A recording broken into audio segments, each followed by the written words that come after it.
Phoenix Down Radio is on the air.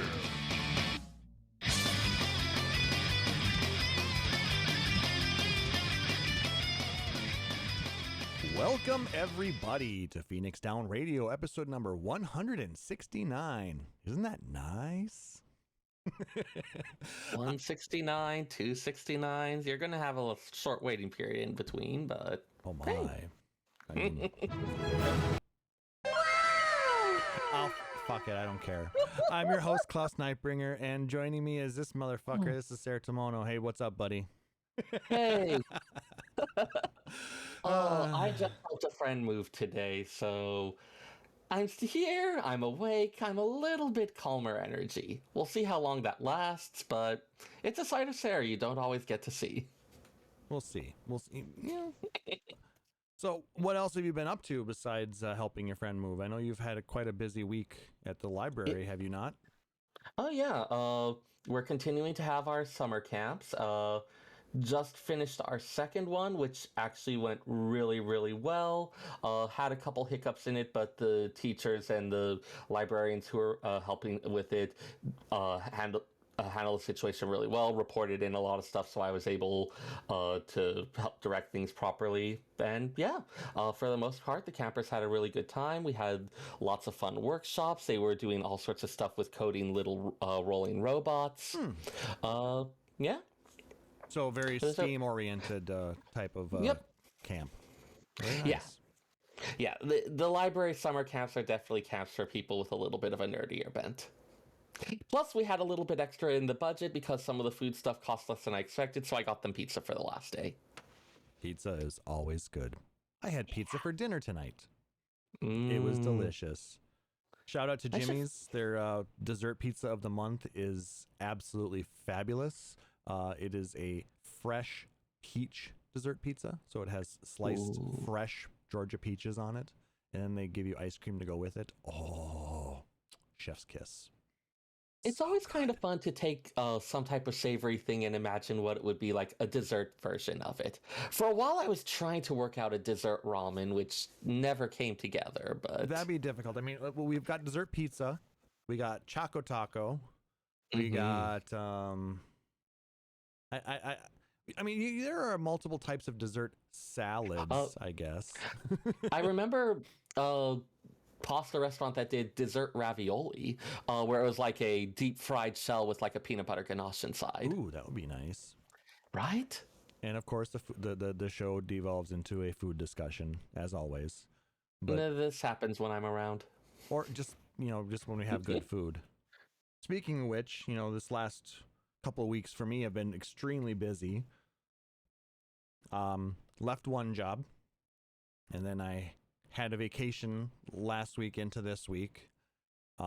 Went out and I decided to go to Top Golf. I don't know if you guys have seen or heard those before. I mean, it's a kind of a gamified driving range.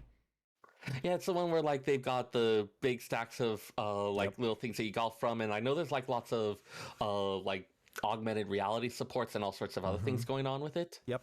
Three layers of stacks you can hit out of. Each of the balls are chipped so you can see the flight of the ball as you hit it.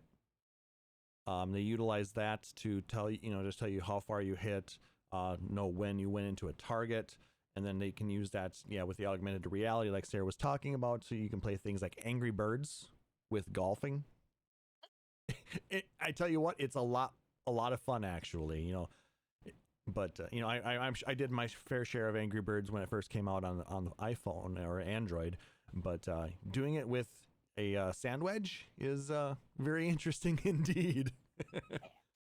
But there's actually one not too far from me.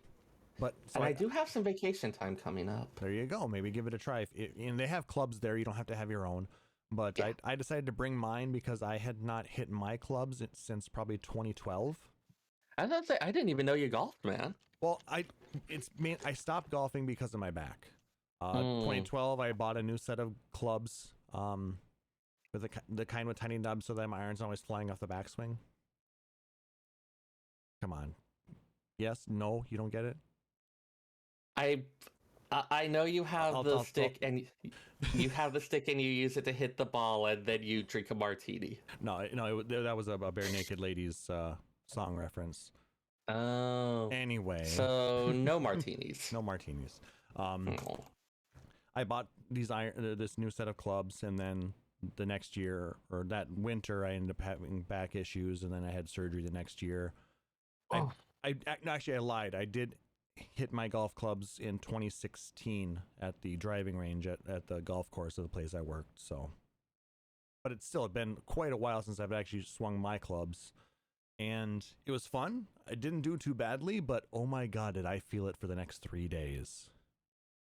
That you use so many muscles in your body that you don't think about, when you're doing stuff like that. And in general, a lot of us haven't been using as many muscles as we used to. Yeah, a lot of this muscle, the blah blah blah muscle, not as much of the thinking muscle. Yeah, because we're terrible people. We're all just horrible. Yeah, I mean, I do know that, for a lot of sports, they often use muscles that you wouldn't expect. I remember for archery, the back muscles are actually the really important ones for a lot of it. Because you got to stabilize everything, and it's all based off of your back, yeah. You got to have very strong traps and belts. Yeah, like archers, their arms are, pretty normal, but their backs, super defined. Mm-hmm. I'm just happy that the hotel I was staying at had a nice pool, so I spent a good amount of time in there, relaxing and stretching. The correct move is to spend your entire time in the hot tub. They did not have a hot tub, but if they did, I would have. Sacrilege! I know, I agree. But it was kind of neat. The last time I went down to Mankato to hang out with friends for in-person D&D gaming, the hotel room that I had gotten the night before did have a jacuzzi in it, which was very nice. So I spent a good amount of time just laying back and watching TV and just soaking that in. That was really, really nice. Oh yeah, if it's not obvious, we are already in a checked out summer state of mind. Well, I can't be too checked out because, like I said, Thursday I started my new job, and there is a lot to do before the end of the year. So let's just say that. Oh, good luck to you. I appreciate that. It's always exciting starting a new job. Got my company vehicle, which is pretty nice. It's a newer version of an Escape. So I have my Escape, and then I have the one for work. So that'll be kind of nice. They're not, at least they're not the same color. That'd be kind of confusing. But no, I have red Boko, which is my car. Ooh. And then black Boko is what I named the other one because it's a black Escape. So I figured, why not? Keep it all strong traditional chocobo name. Exactly. Other than that, that's basically what I've been up to since the last episode. Want to throw a huge thank you to our Patreon producers, Rory, Nicknar, and Tibiant. Thank you very much for your support as always. Let's go ahead and jump into some game and community news. We got a little bit of sad news last week. The developers of Final Fantasy Record Keeper, DNA, announced they will be shelving the game as of the end of September. So one clarification on that, because I stopped playing it years ago, but I did occasionally keep up with stuff. I would occasionally log in when they had festivals, do the free polls, be like, and log. But it's actually only the global version of the game that's going to be shutting down. It looks like they're continuing the Japanese version. So we have to get VPNs in order to play it. I mean, if you really want to, the game structure left something I understood or enjoyed a while ago. But it's been around for quite a while. I mean, I think it started, in 2013, something like that? 2012? Yep. So like 7 years. I think they had their eighth. I think they had their 8th or possibly 9th anniversary. Quite a few years. But yeah, given we've had some of the other mobile games closed down, I certainly still remember Mobius fondly. Oh yeah, with all the best. Yep. But with this one, given that they're continuing the Japanese version, one wonders if it's just that there was a difference in sales that didn't make it feasible to keep the North America one open, or the global release, I guess it would be. Well, I would probably bet that there's that people outside of Japan and Southeast Asia in general seem to spend less on gacha style games anyway. There's definitely some different dynamics in how they do the spending on it, and it may have just been that Record Keeper Global lost enough of its whales or something. Very possible. It is still a little unexpected. I know like it's not being done by Square Enix; it's using properties licensed from it, but it. I do wonder if they have any opinions about, like, if Square Enix had any input or any feelings about the fact that, hey, this is one that's being taken back to just a Japanese one. Like, I've never seen it happen this way. I've seen the game closed down as a whole, but not being removed from just the one region. Yeah, I guess I missed the part that it was going to be continuing on in Japan. So, yeah, I did a little bit more delving into it. But yeah, I mean, it was one of the. It was a. It. I say that it's still running. Like it's the end of service is still a good ways away. Couple months away, but it certainly was one that introduced a lot of people to Final Fantasy, the Final Fantasy franchise in general. For a lot of players, given that the events and storyline took you through the stories of a lot of different Final Fantasies, it ended up being the thing that spurred them to play entries in the series that they never had before. Had its own storyline going throughout that I know a lot of people got attached to. So, yeah.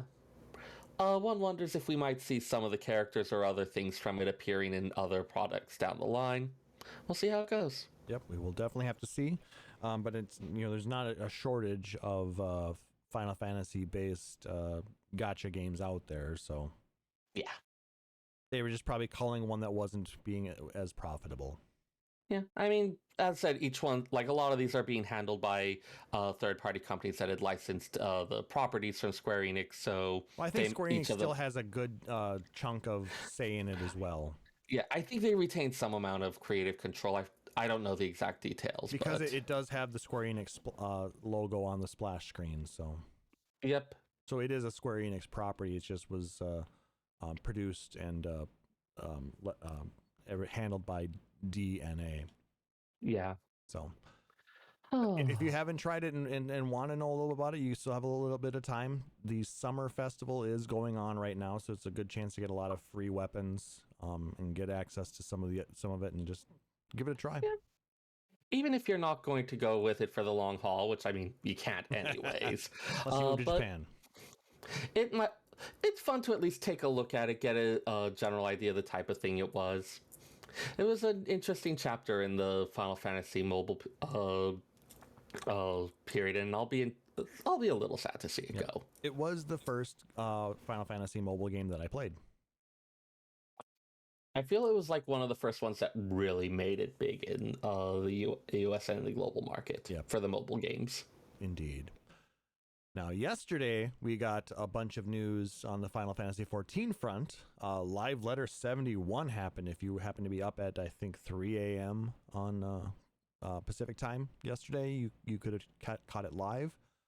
Lord knows. More people than usual that I know are like, no, I think I kind of just want sleep at this point. We're all just tired. Yeah, and it was the part 1 of the patch 6.2 introduction, so we have that information. And thank you to Nova Chrysalis for their coverage of the live letter. First thing to remind everybody of, patch 6.18 is going to be live on Tuesday, July 5th, this coming Tuesday. This is a 24-hour maintenance. There will be no Final Fantasy XIV available on July 4th. So you'll have to watch fireworks and eat brats and do things like that if you're in America. Or you can do it. I know some people who do a mean Independence Day tamale. Whatever, however you want to celebrate it. If you're in the U.S. and you want to celebrate the Independence Day, otherwise, happy Monday to the rest of you. Yeah. I do know a couple people who were very disappointed about, I was going to have the whole day off, and now I can't. Yeah. They're not a North American company. They're not actually arranging the stuff around it. No, it just happened because it just happened to fall on that. But what we're getting out of it is data center travel. We are going to be able to travel between the different logical data centers. So within the NA, if you're in NA, you can travel between Crystal, Primal, and Aether. I am so looking forward to dropping in on the folks from the Crucible and harassing them for a bit. Oh boy. I mean, it will make the whole the Blitzball tournament thing a lot more interesting over on Balmung. Oh, or actually, we can visit with our actual characters, not just the ones that we created for it. So I found out there's one on. I want to say it's some.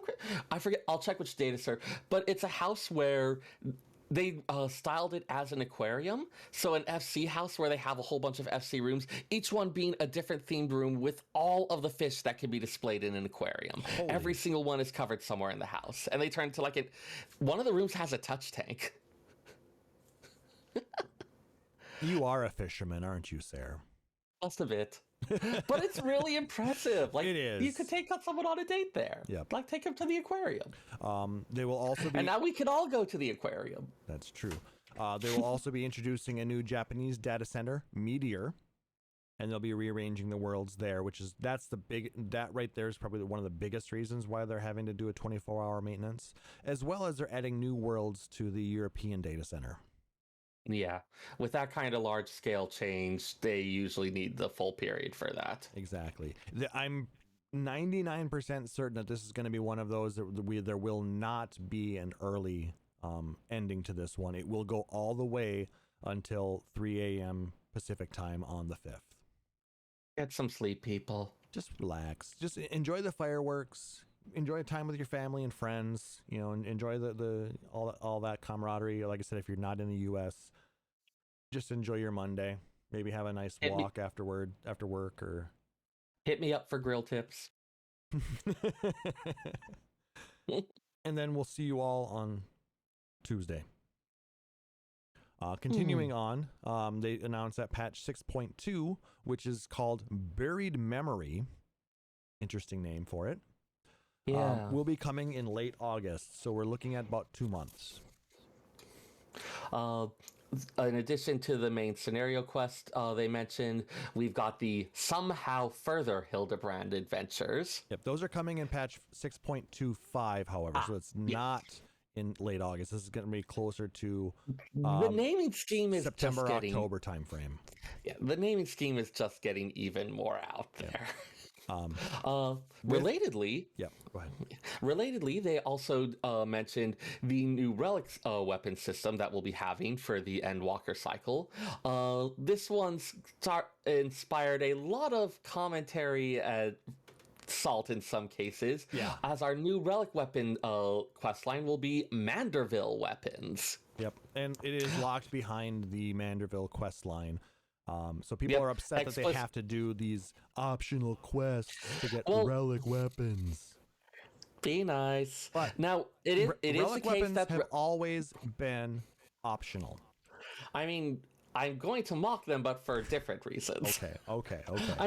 I mean, the big thing is, as the name implies, and as they explicitly said, the full completion of the Manderville questline is going to be required to get these. Now, the Relic weapons have always been something for people who really love that grind, who kind of keep going in between the patch cycles, the ones who just really like to come and work a bit on each one. And my main thought is, for those people, the Hildebrand stuff isn't that much more than the types of things they've already done.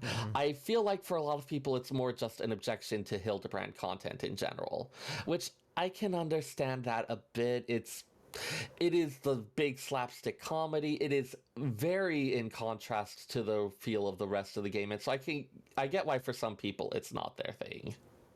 Well, they can just go through the quest, skip the cutscenes, and then quit their bitching as soon as they get into everything else. The people who are devoted to the grind, they're going to do it. They're going to gripe about it because griping about it is, in fact, part of the tradition. That's true. I mean, people were griping about the Eureka system. They were griping about, especially the 2.0 Relic weapons. That was a lot of grind. You know, those books. Yeah.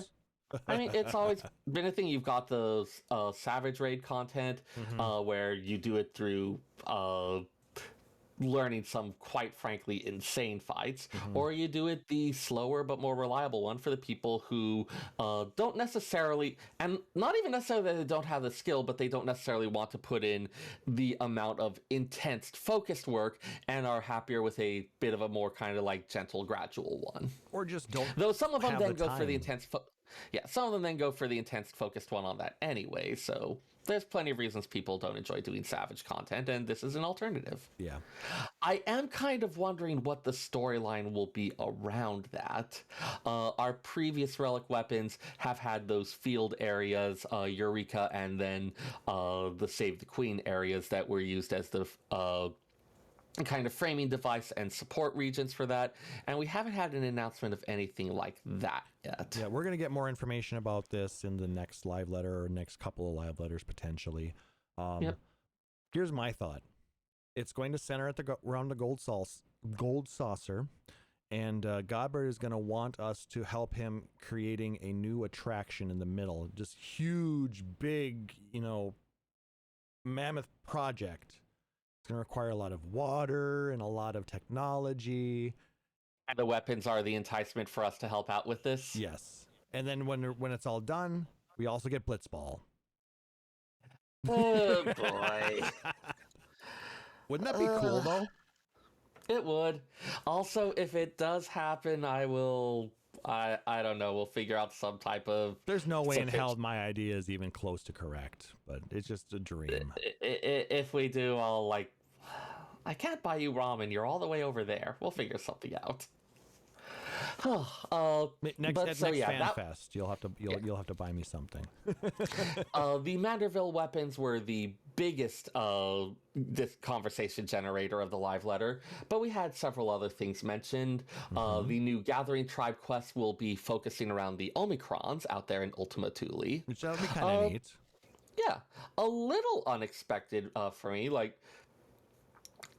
I guess so. The Omicrons definitely have some stuff where they're kind of there's some kind of interesting questions being explored here, which is often the thing you get with those tribal quests, where you start exploring interesting side stories, sometimes get into some almost philosophical questions of the importance of various things or various ideals. So the Omicron actually fit well for that.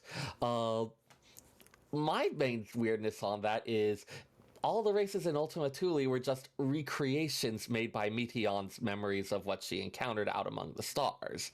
So it's what exactly are they? Just memories? Do they have a kind of life in existence of their own? What's the deal with these things? And the fact that is a weird thing, maybe her using Dynamis to create these things actually allowed them to manifest and maintain even after we defeated the Endsinger. Maybe. Sorry, spoilers. It's not something I would have expected, and I'll be interested to see if they address any of the stuff around the fact that they're actually existing out here in Ultima Thule. What does that mean for them? How do they see themselves in relation to the original Omicron? Stuff like that. I'll be very interested to see if they explore those ideas. Yeah, it'll be quite the interesting storyline. I mean, I thought they did a great job with the Arcosodra. I've missed a few days on that, so I'm still a little bit behind, but I've been enjoying that a lot. You will enjoy the final quest, leading up to the last rank. It's pretty fun. I've enjoyed it overall. So yeah, plus it's a great way to level up. If you haven't leveled up your gatherers yet, this would be a great way to do that. For me, it's just going to be run through everything and do the stuff because they're already 90. Same. Let's see. We've got they mentioned the new dungeon, the Fell Court of Troya. This one seems to be another Final Fantasy IV callback. Well, this entire expansion is a Final Fantasy IV callback. I mean, yeah. Which is nice. I mean, I'm glad they're sticking with all of that. So. Yeah. Also, a new secret trial. The fact that it's a secret trial means that it's almost certainly related to the MSQ. Yep, it's definitely going to be probably something that we had seen a little bit in some of those cutscenes. Yeah, given what we've seen of that, my money's on that we're going to start having stuff with the Four Fiends. Yep, in the 13th. Yeah. That's best guess. So maybe the first trial is going to be Lich or something like that. Yeah. Let's see. I mean, and it makes sense. I'm going to skip the Pandemonium thing because our new Unreal trial is Sephiroth. Well, and he was kind of, I mean, he didn't have the exact, but he's kind of Earth-ish. Yeah, the depiction of Sephiroth here was kind of an Earth, and I think he was actually supposed to be was he just Earth or was he dual aspected? I need to go back and check that scene. Well, I mean, there were only 3 of them, so it's very possible that each one of them could have been dual aspected. Like one was. Yeah, they did some weird stuff. It wasn't necessarily because in this one, it wasn't that they were 3 gods that balanced each other. It's just that they were 3 Mericidian gods who got captured by the Alligans. Yeah. So having them do a full elemental coverage wasn't as necessary here. Yeah. But just something that I thought maybe potentially could match that if it ends up being that. Yeah, so Lich would be if they're using the Final Fantasy I fiends. Oh, yeah, you're right. It would, if it was Final Fantasy IV would be Scarmeleon. You're right, and he was he the first one? He was the first one. Okay, and yeah, but he was still the Earth base. He was still the Earth one, and he had a lot of like undead aspects. So there's some parallels there. Yeah, very true. So good call on that. Yeah. As was mentioning, the new Wing of Pandemonium, Abyssos, will be released. Notables things there is that Savage is going to be released 1 week after 6.2. Yep. It looks like they're doing a bit of testing some parts of the rating community have been asking for delays in the exact timing of the release of the Savage version and other things like that. And it looks like the dev team has decided to test out changing how long before they start the Savage race and how that changes up the dynamics of it. Because correct me if I'm wrong, but back in 3.x, it was a 2-week delay between normal and Savage, correct? Right. So and then people didn't like that it was such a long gap. So I think then in 4.x and subsequent ones they dropped it to instantaneous. They were dropped at the same time. They were released at the same time, yeah. But yeah, 1 week I think seems like a nice time because it allows people to go through the normal one, get an idea of the storyline, get a base idea of what the mechanics could be, and gives them an opportunity to get a little bit of extra gear. Without necessarily having to wait an extended period for it. Exactly. They're experimenting with it. We'll see how it works out. Yep. And if this works for them, they're gonna do that moving forward. Otherwise, they'll go back to the instantaneous release for the next one. Yep. Usual PvP and PvE job adjustments. They mentioned that PvP Series 2 will be beginning, so those of you who want to get rewards from the first season, you've got a little bit longer, but get on that. Yep. Also, they're going to be making changes to crit and direct hit. Yep. Those have been kind of the 2 substats to rule them all for quite a long time. Well, especially for DPS, especially Bard. I mean, kind of for everyone. Yeah. I mean, since Spender's been doing the Savage rating, I was talking with him about, okay, if I'm interested in this as a tank, what would I be looking at? And I was like, you're also looking at crit and direct. Yeah. Everyone skill speed, what's that? I think the only class that uses skill speed now is Monk, right? Piety is for beta cucks. Oh my. I mean, I am quoting Spender there. He was being ironic, but the sentiment. He's not necessarily wrong, but. Right, when you've got all these different substats, when you've got some of those ones that are supposed to be unique for various roles and are supposed to play into some of their specialties, having them end up afterthoughts at best, I can see why they'd feel that the stuff is a little out of balance and want to start rejiggering that. Yep, but they're going to give us further explanation in the next live letter. Yep. Continued improvements to the MSQ. They'll be adding duty support to more of the 2.x dungeons as well as 3.0 Heavensward dungeons. Yep. They specifically mentioned Snowcloak, the Vault, the Airy, and I think also Keeper of the Lake, and what was it, Dusk Vigil? Yeah, it would be the Dusk Vigil. Yeah, I think that those are the ones that they were looking at. They specifically mentioned that the Steps of Faith will become a solo quest battle. That'll be interesting.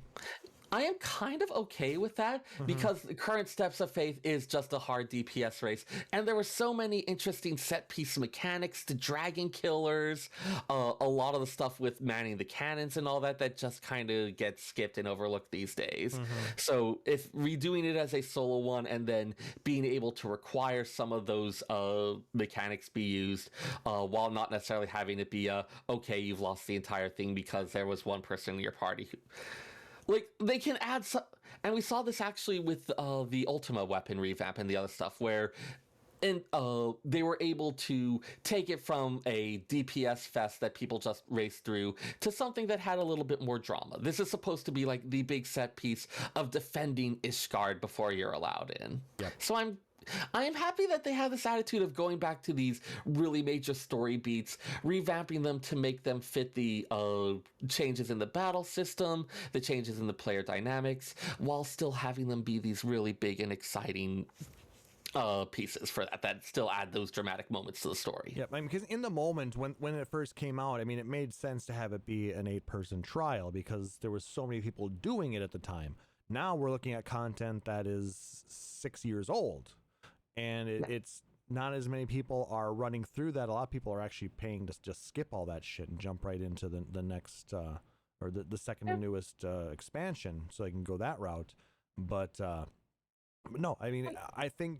And it is that major story beat. You hate to see it lose its luster. Yep. So I'm really excited to see what it actually looks like. I'll probably, watch and see what, people run it, see if they record it and put it out there so people can watch what it is. Because I don't know if I'm going to go back and try and play it myself. Because a lot of those solo player instances cannot be replayed.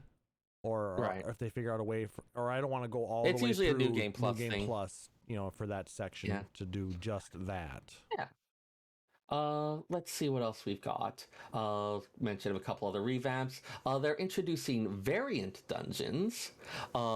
These are pretty much their Final Fantasy XIV's answer to WoW's Mythic Dungeons, it looks like. Yep, there's two different types of new dungeons that are coming out within patch 6.2. The variant dungeons, which are going to be more casual based.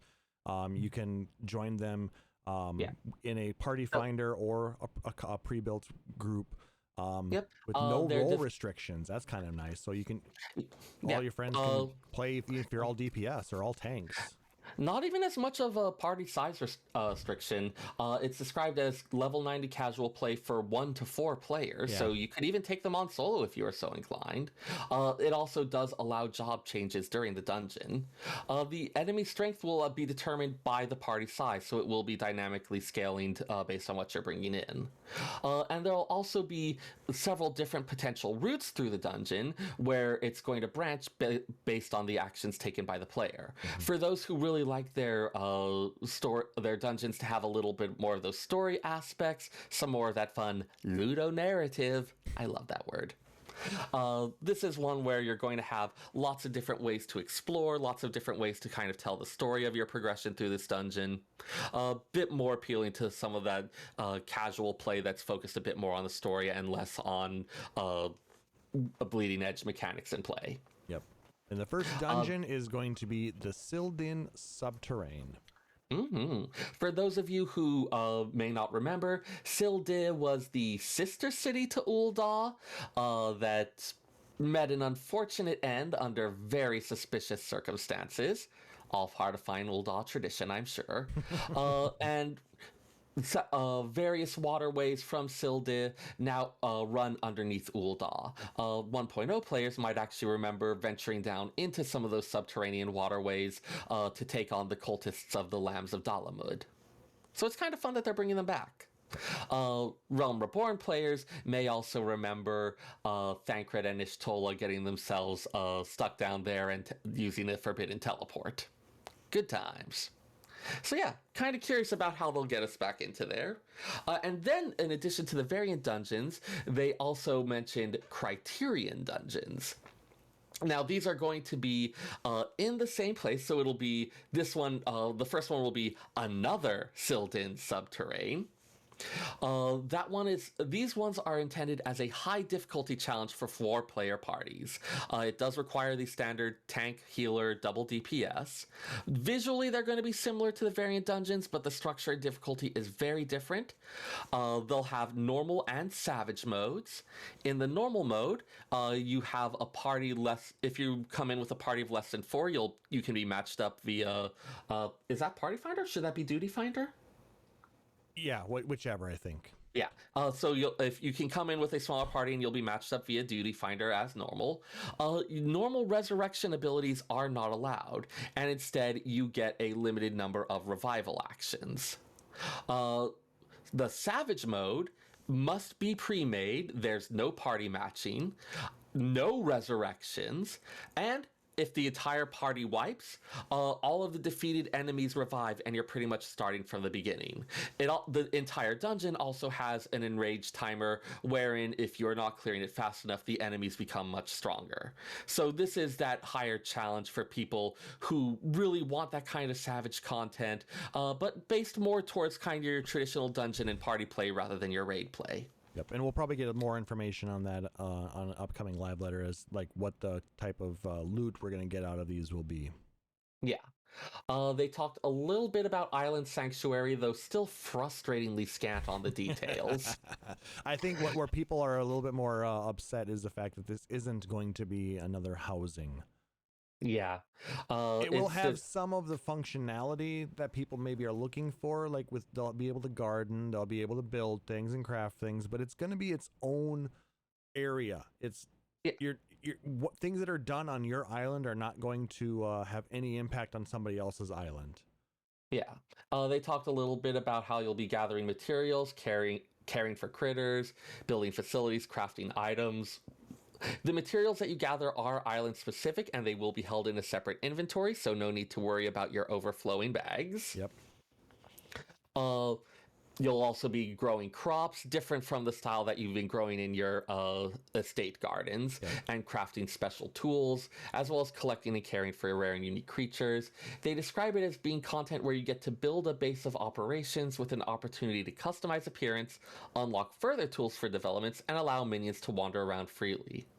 Those materials that you collect can be assembled into handicrafts that you then export. So, like so many other things, we're turning into a little mercantile empire with fine island handicrafts. Yes, like I said, it's going to be just what you do in here is only going to affect you. It's not going to have any type of global economy changing things. So you get to do the things to try and do what's best for your island at this point, and everybody's going to have the same opportunity to do so as well. The crafts in particular, rather than using gil, the export and playing of the markets and demand of all that, will be using a special island-specific currency and not gil. And then you'll be able to exchange that currency for rewards. For fabulous prizes! Woo! They do mention that you'll be able to travel to friends' islands, and after a certain point in the progression, you will be able to fly around your island. So some nice little things there. It's definitely focused more on kind of that solo gameplay and on a bit more of like that gentle, relaxed type thing. The one you're tending your island. You're not necessarily fighting stuff as much. It's very much has Animal Crossing vibes, though. Yeah, Animal Crossing is a good description for it. I would be surprised if there weren't at least a few tongue-in-cheek references. Yep. Or Harvest Moon, I think, would be another good similar game. Yeah. They mentioned a couple other updates. Adventure plates and portraits are being brought out of beta. This is going to include some changes to how portrait linking works. The portraits taken during the beta phase are going to be removed, so you will need to redo your lewd custom portraits. Yep. They've also added new poses and new decorative features. The new Tombstone, is that Casualty? Yes, the elegant Tombstone of Casualty. I was like, is that a misspelling of causality? But causality would also be weird. Maybe it's like Records of the Dead or something. Like, what would a Tombstone of Casualty even be? whatever. Anyways, a lot of the stuff we tend to see from this point in the patch cycle where we get to that new Point X patch, new tombstones, new crafted gear. They'll be adding some options where you can request repairs from other players inside and outside of duties. That'll be nice. Yeah, especially for the Savage Raiders and for the Raiders in general, who are very concerned about, is our gear going to hold up through this fight?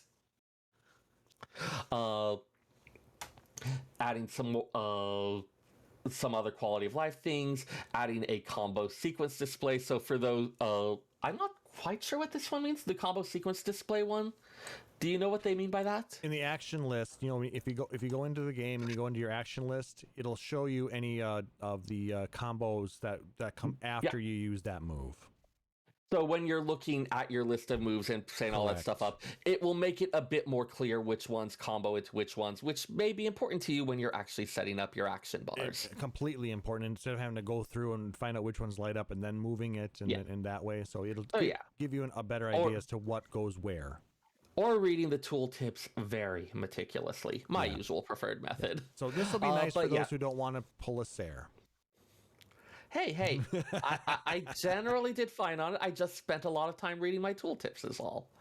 But yeah, especially, again, for newer players or more casual ones, that's going to help a lot with that accessibility, being able to more easily follow how their actions work together. Yep. And of course, doubling that Glamour Chest capacity. Oh yeah. 800 items available will be available in 6.2. I'm going to have so much inventory space freed up. Yeah, it's going to be nice. Oh, good. Very nice. I think I'd still prefer the Glamour catalog that had been suggested from time to time. Similar to what WoW has? Yeah.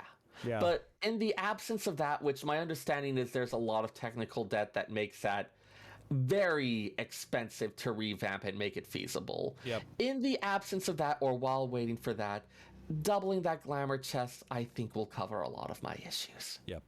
I mean, I still have room available, but I think I'm at 370 right now. Oh no, at this point, anything I want to add, I need to pick something to remove. Yeah, I think it's starting to reach Sophie's Choice levels here. I think a lot of the issue would be, with custom delivery clients, once you hit a certain point, you can do the glamours on them.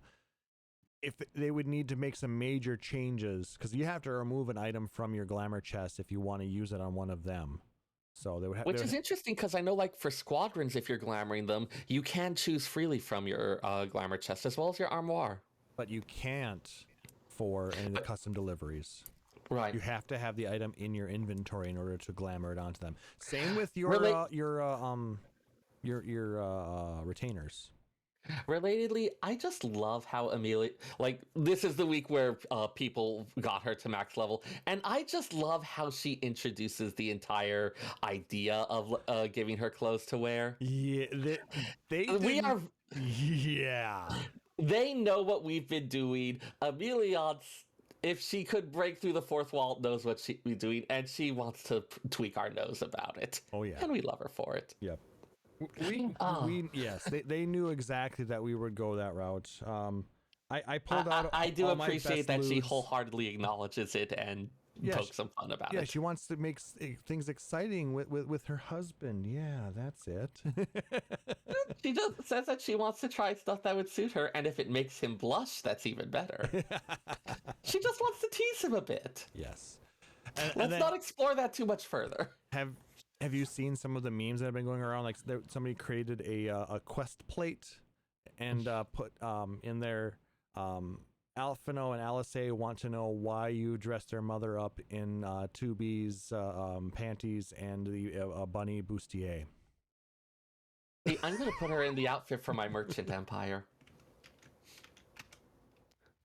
But yeah, it's hilarious. I mean, she married into the Levier family. I'm sure she comes from more down-to-earth roots. I did dress mine in some Tubi stuff, though.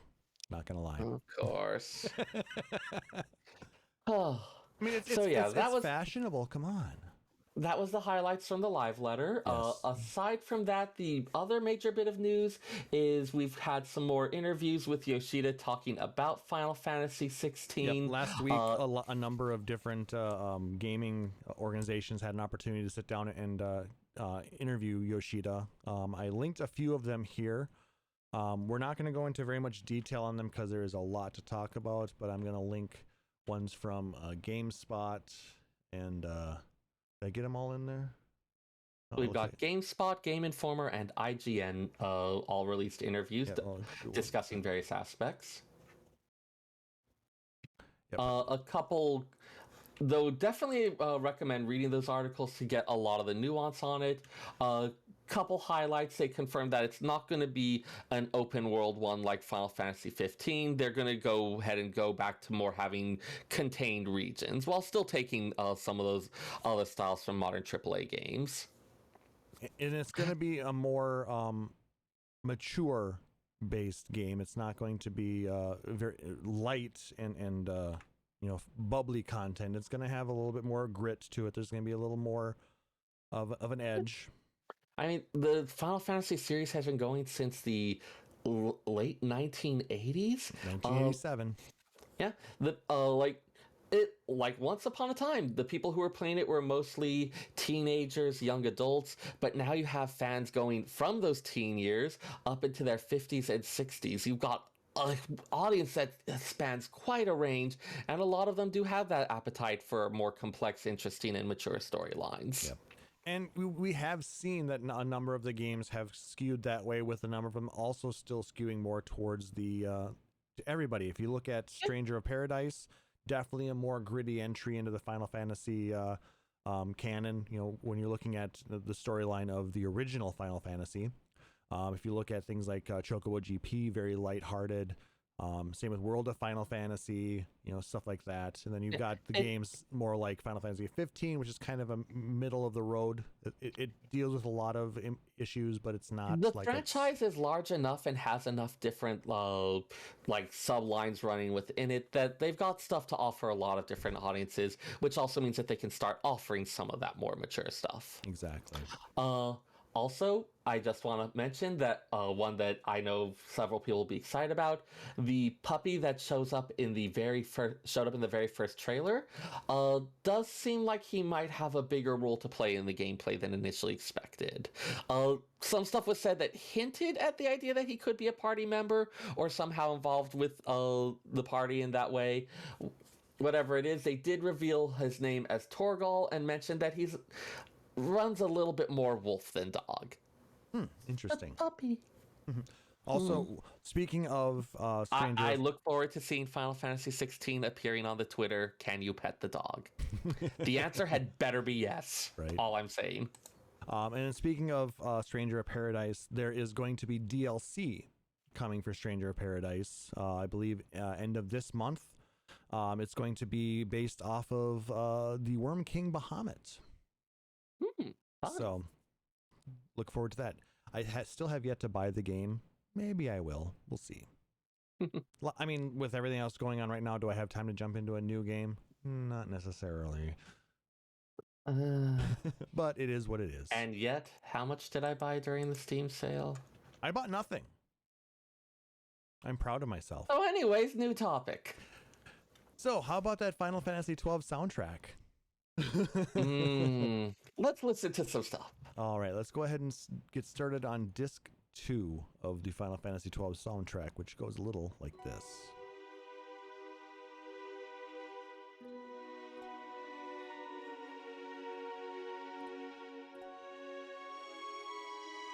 This is Visions. At various points during the game, a vision of Prince Rassler appears before Ash, reminding her of all that she's lost, of what drives her to fight. Oftentimes, during moments where she's starting to waver and feel doubt, this vision of Rassler appears before her and gives her the strength that she needs to continue on. When in doubt, spook it out. Now, that actually ends up having some interesting implications and gets explored a bit in detail later, but in those moments, We've got this kind of like ethereal aspect to it. We've got the ghostly vision appearing before her.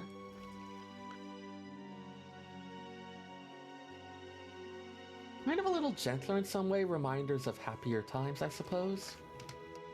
Indeed.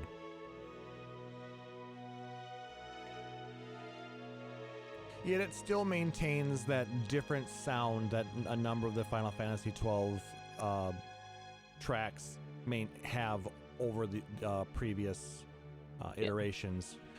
That tactics evolution feel. Exactly. And it's a lot less uematsu and a lot more going into a number of the other composers in Square Enix's stable. I'm drawing a blank on who it is in 12 again. Sure, you can tell me in 2 seconds. Oops, sorry, didn't mean to do that. I meant to do this. See if it would tell me, and it's not telling me right now. Anyway, let's go ahead. Hitoshi Sakamoto was the main composer. Thank you.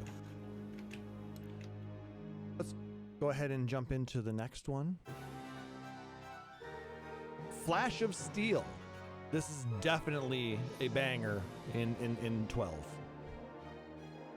This is a battle theme that sometimes plays during boss battles, but it also plays during your third ascent at the Pharos.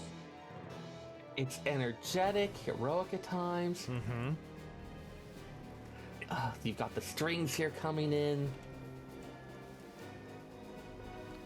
It's definitely designed to get you pumped up and ready to fight these very difficult battles. There's the horns, almost like trumpeting you into battle. And yeah, a little bit of the strings there again.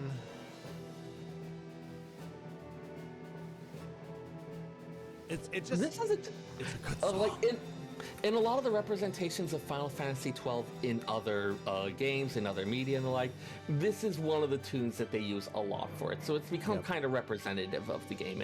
Yes, I mean, and you can see why. It covers a lot of the different themes as well throughout the story, because it's very tense as well as very boisterous. So it ranges. Yeah. Definitely a call to battle. Followed by a, oh my god, you're in too deep.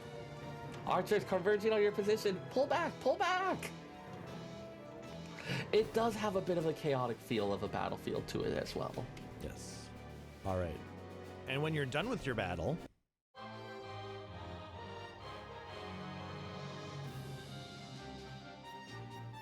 the fanfare. Now, given the overworld, open world of freely moving about without having a separate screen, this is not one you're hearing quite as often. No. Usually after those boss battles that are more of the set pieces in fixed arenas, including those Esper battles, once you've completed it, you'll have a little kind of victory splash screen with the characters posing victoriously. Yeah. Exactly. It's reserved for those special moments. Yeah, for the moments where it really is a glorious victory over a very powerful foe. Indeed. Next. This is another unused track. But it's not just a little ditty. This is called Abyss. It's 3 minutes and 25 seconds and was composed by Hayato Matsuo instead of Sakamoto.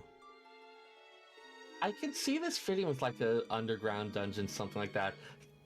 Like some parts of the tune have this oppressive closeness to it. Like imagine like making your way through deep, dark tunnels under the earth.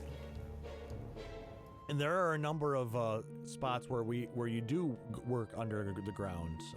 Number of like train tracks and mines, like Lusu mines, and I mean, definitely. I can imagine some different points where they might have been thinking about using this. Yep. The discordance right there was really. It hit. Yeah. I mean, the name Abyss usually suggests, like, not just that it's underground, but, like, far, far underground, like an unfathomable deepness, something that you may not be returning from. And it may not also be only referring to a depth, you know, a physical depth, but it might also be an emotional depth. Right. Which, you know, with everything going on right now, I'm sure a lot of the players might actually be feeling that as well.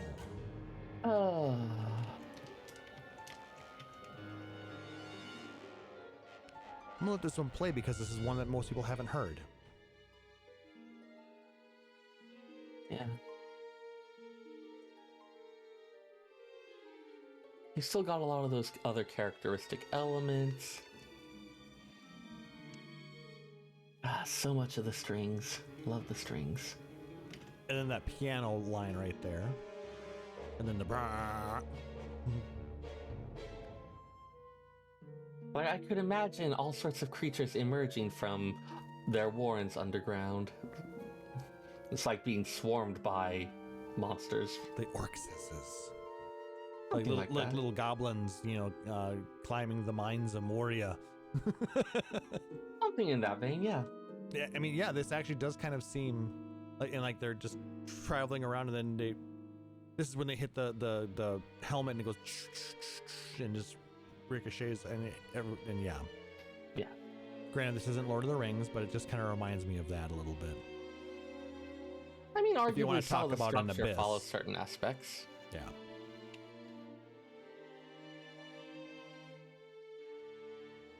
All right, let's go ahead and jump into the next one since this one's just about over.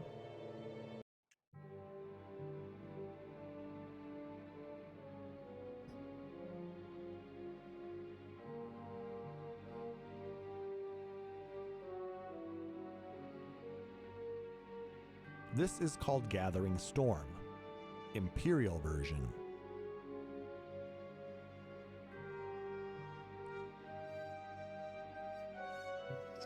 Definitely a bit ominous, which fits with that Gathering Storm name. Yes, this plays during scenes involving the Arcadian Empire. Yeah. Oftentimes when you think about Imperial stuff, you expect, like, the kind of like the grand marches, a lot of the... And a lot of the stuff that, well, I mean, the word imperious has that root for a reason. But this doesn't have that. This has this feel of, like, political intrigues. The Arcadian Empire is a rat's nest of politicians, of nobles, scheming, positioning themselves.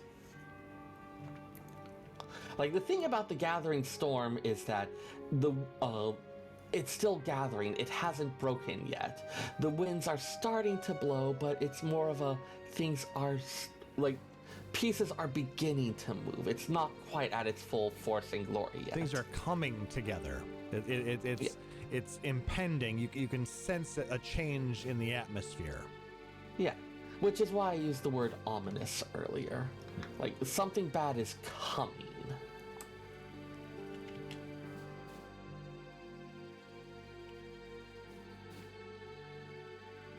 All right, and next...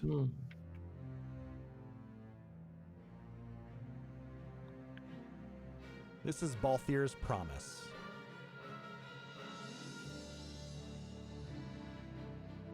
This plays during that cutscene when Balthier gives Penelo his handkerchief before he and the others are sent to the dungeons in Albina.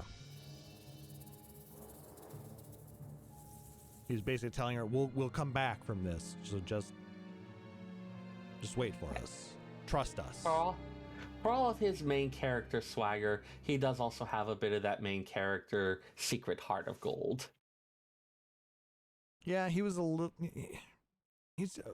very weird character. I mean, because a lot of times you see him as like the main tank kind of character. He takes a lot of the frontline damage and, is in the forefront in a lot of things. But then you got all this other stuff behind the scenes with, what happened where he ended up killing the dude in the last one we were talking about. I can't remember his name now. All that craziness. I mean, it was unfortunately So I would say with Balthier, he has a particular image that he's trying to project. That debonair, I'm the leading man. Yeah, sorry, I was confusing two people. Never mind. It skipped okay. everything that I just said. You're thinking of Bosch. I was thinking Bosch. Yes, Balthier is the pirate. Yeah, Bosch was the one I was talking about before. So and my bad. He projects this image of like the almost foppish dandy of the like little bit egomaniacal, all of that.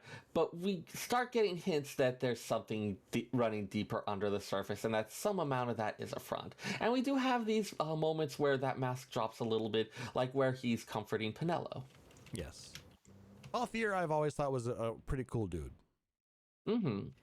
I know a lot of people actually did want him to be the leading man and are very frustrated with Vaughn for being the main character instead of Balthier.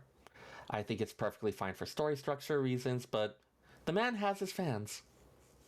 I think I played more with Balthier than I did with Vaughn, so. But I also had spent a lot of time with Fran as well. Not touching that one.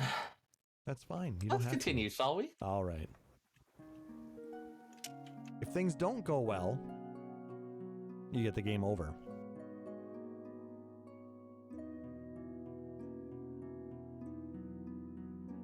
When all characters are KO'd, you get this. Yeah. But if everything goes all right, you continue on the game, and you enter the Nalbina dungeon.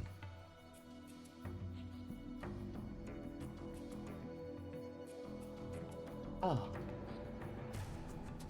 So you'll remember last time we had made it to the city surrounding the Nalbina fortress. Mm-hmm. And then where, of course, the game's prologue and its horrifying events happened. And now we have the dungeons underneath, where quite a lot of people who are inconvenient to the Empire or otherwise causing trouble end up, including our heroes. Well, why would we ever let that happen? Yeah, it's been long enough that I don't remember all the details, but I seem to recall they got caught. Wasn't Bosch down here too? Yep. And yeah, this is actually where where the party first encounters the king killer Bosch himself. Yep. Who I was thinking of before, not Balthier. Yep. So.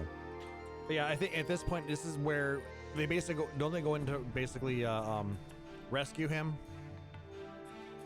I am not sure. Or do they run into him and he becomes a pretty integral part of the story at this point? But yeah, I think they run into him. I don't think they went in there with the intent of rescuing him. Okay. I don't think they went in there with the intent of being captured at all. Mm. But stuck in that situation, and with this person who seems to know some stuff about what's going on with the Empire, and has a strong grudge in terms of what happened, and yeah. Of course, no one tells Vaughn anything, so he doesn't know about all the various stuff. Anyway, I'm babbling a bit. I'm just going to enjoy the tune now. Especially for Vaughn as a kind of thiefly character, ending up in the dungeons arrested is the outcome he's been trying to avoid the entire time. Yeah. Well, and this is also the area where his brother was killed, Rex. Yep. So he I think he knows that Rex was with Bosch during all of this, so I think there's if I'm not mistaken, I believe there is a little bit of an issue between Vaughn and Bosch right away. Yeah, there is some initial hostility. Vaughn, of course, never got answers as to what happened. And then here's the person who was accused of murdering the king and all of the others at this. During the incident at Nalbina. Mm-hmm.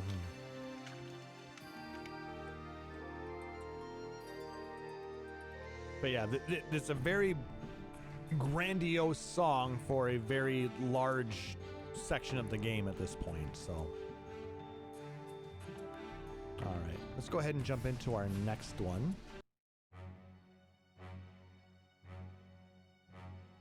As they're going through the dungeons, they encounter Daguza, Gwitch, Galido in the dungeons. Those are the three. What is the race that? The Banga. Yes, thank you. Yeah. And we encounter them a couple of other times throughout the game, I believe. Yeah. But this The is Bongo- called Among Savages, so it plays during that encounter, as well as during the fight against Demon Wall that comes up in the Tomb of the Wraith Wall. So it's a very hard-hitting kind of boss theme. Yeah. One of our first serious threats. The Bongo, of course, have a bit of like that bestial appearance to them. Their appearance puts one more in mind of like a lizard person. Banga and 14 Wen. Well, they did have the one that showed up during the Return to Evilly stuff. That's true. Aren't there others in the game as well as NPCs? I think there are a few, yeah. It's implied that there are a lot more of them around Dalmasca. Yep.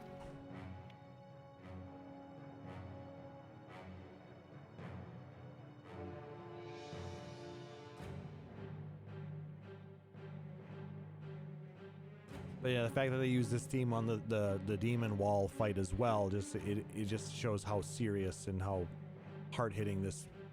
It makes you kind of tense up a little bit hearing this. Yeah, there are actually two different Demon Wall fights. The way stuff is arranged, I don't believe you have to fight either of them. And in fact, for one of them, it's given how strong you are going to be at that point, it's probably a better idea if you don't. I think this is the fight I'm thinking of. It's the one right in the middle of the tomb. Yeah, there's actually two because there's like a Demon Wall fight on both sides of the doorway. Okay. I remember this. It wasn't a terribly difficult fight, at least when I fought. But I think I also did a little bit of grinding as well to level up. Yeah, as one does. Anyway. Like that fight is one that teaches you that sometimes you can just like run away from an enemy. Some may be too strong to fight, and you can search for an escape. Mm-hmm. All right, in our next song, The Drums of War. This is the battle theme that plays when you're fighting the three Sikh NPCs.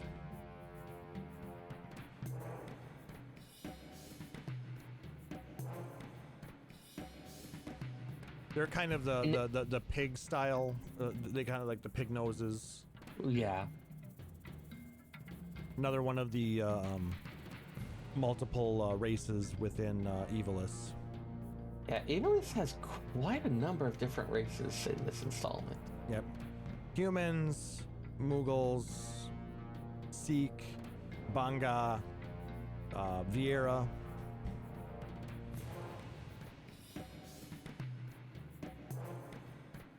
The name is very apt. Yes, it is and I believe it's fitting of the race because they are a little bit more warlike, and there's a lot more Sikh enemies than there are like normal NPCs. There's a few of them out there, but there's a lot of them seem to be kind of we fight against. Right. So they like to fight a lot. Or they tend to end up in situations where they need to do that. It's always a little difficult to tease out cause and effect for stuff like this. Yep.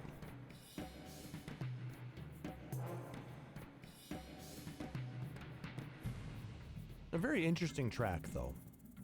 Mm. I dig it.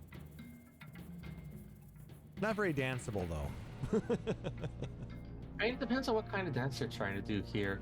Like, there is that, like, the rhythm. Like, it's not, like, there's barely any melody to it. You can maybe do a Maori war dance to it. Something in that vein, yeah.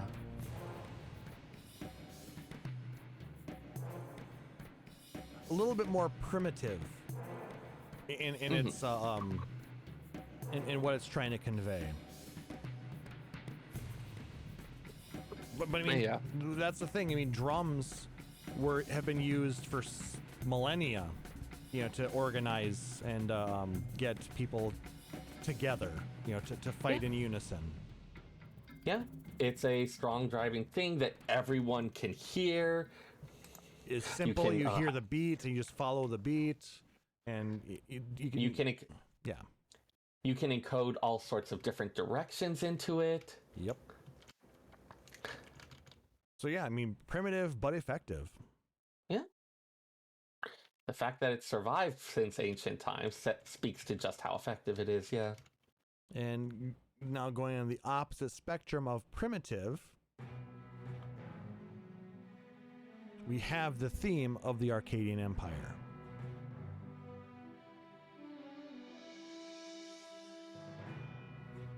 We hear this whenever Judge Magisters make an appearance. The lovely enemies with very ornate suits of armor. Yeah.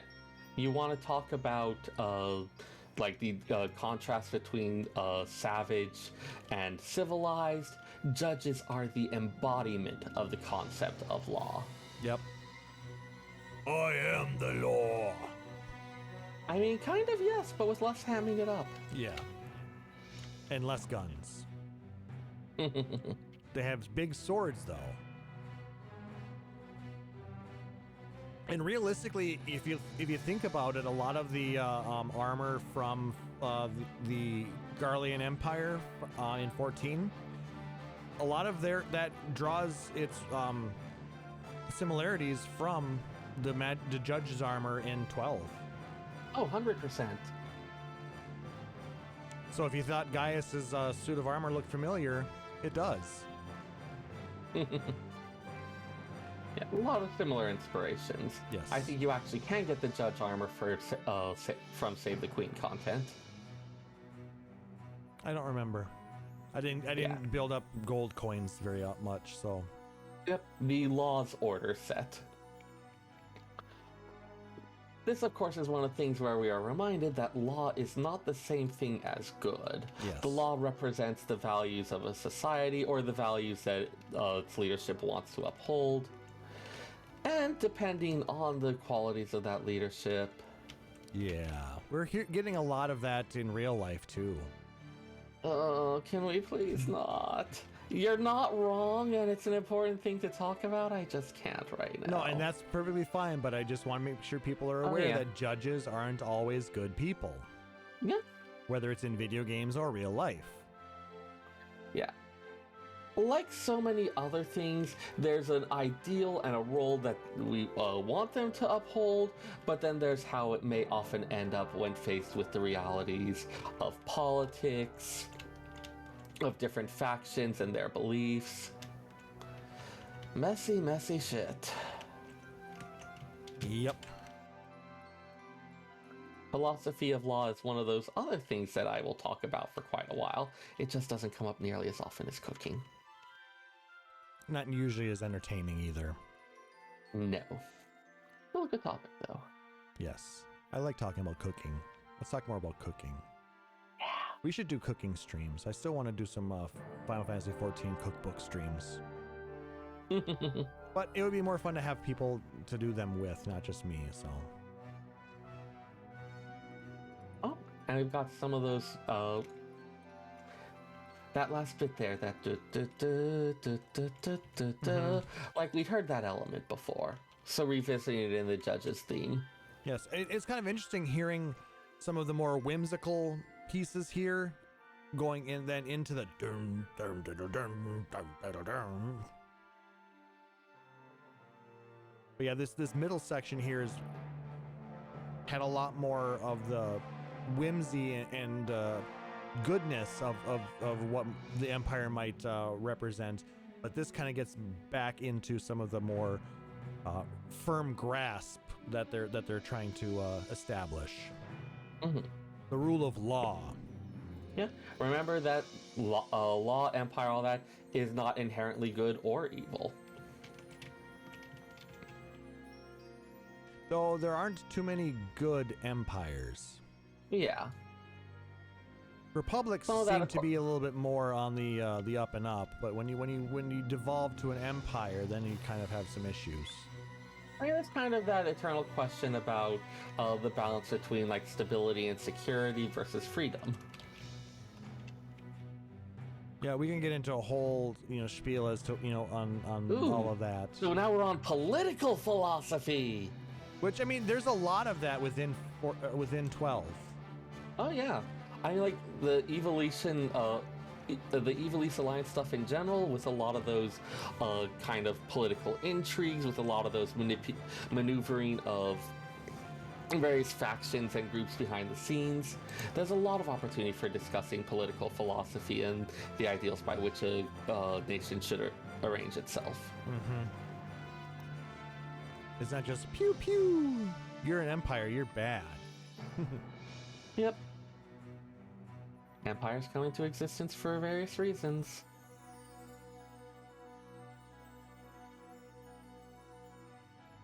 Anyway, let's go ahead and jump into the next one before we start to depress ourselves more.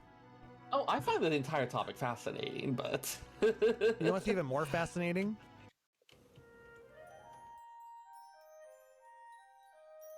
Chocobos. And sadly, this is another unused track. But this is the Chocobo theme, Final Fantasy XII Arrangement version 1.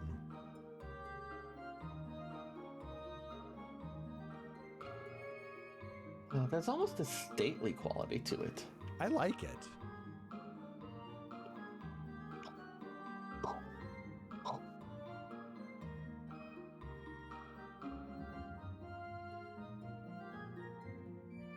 Given that they have claws instead of hooves, having a little like feels a little strange. I would expect that more with like a horse, but it's still fun.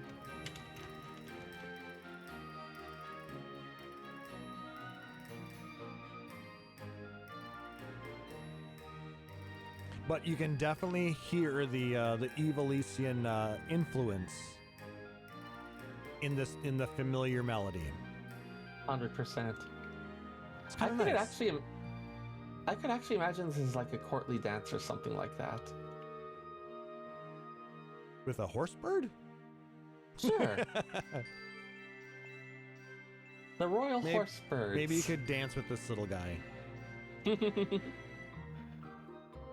I mean, there have been historical things where I think they had like horses that would dance. It was usually always for an exhibition at like some type of fancy thing, and part of the implied message was, look at how goddamn amazing we are. Well, even these animals bend to our will and dance at our command. Well, look at the Lipids Honor Stallions. That's a real world, equivalent of that. Training these horses with these very fine, precise movements. Yeah. But they're no chocobos though.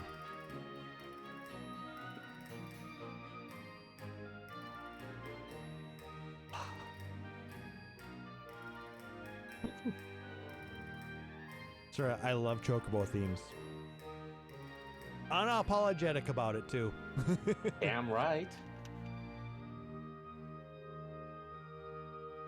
It's one of the few things that, it's as close as you get to a constant throughout the Final Fantasy series. They were introduced in... 2. 2, okay.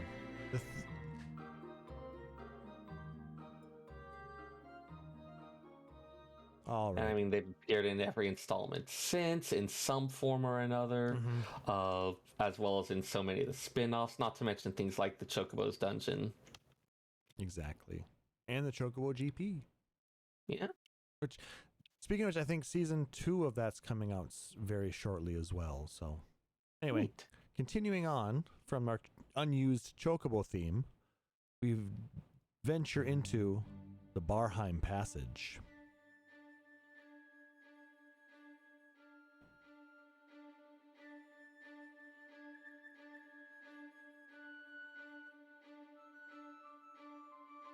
Oh, that high piercing woodwind, almost like a piccolo there. I think it is, actually.